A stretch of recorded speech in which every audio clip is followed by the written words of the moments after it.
Hi, I'm Eric Edom with Pro Football Weekly. Let's take a look at this week's fantasy football matchups to exploit and avoid.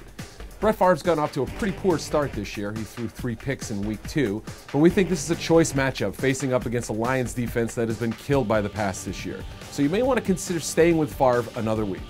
Darren McFadden has been a pretty nice surprise this year, taking over for injured starter Michael Bush. Now, Bush may come back and get a few carries this week, but both these guys are facing a Cardinals defense that was absolutely gashed by the Falcons last week.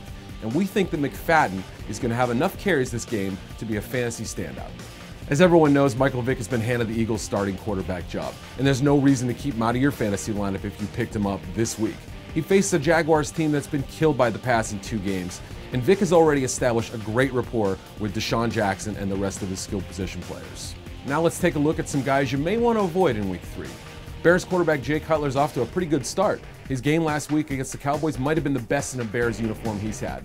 However, we don't see things going quite as well against the Packers on Monday night. The Packers treated Cutler pretty rudely in 2 games in 2009, picking them off a combined 6 times. And with them playing some strong pass defense through 2 games this year, we think it might be a good time for Cutler to head to your bench. Thomas Jones may have taken over the Chiefs' starting running back job this year, but he's facing a tough 49ers defense in week 3.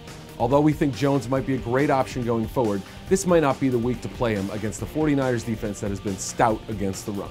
The Bucs have been putting the ball in Cadillac Williams' hands a lot this season, but it hasn't resulted in much. He's averaging fewer than 3 yards per carry and hasn't gotten to the end zone in 2 games. Is it going to happen this week? Not likely against the Steelers' defense, which has just been brutal to opposing running games. It's probably in your best interest to keep Williams on the bench with such a tough matchup this week. For more fantasy football information, head to ProFootballWeekly.com.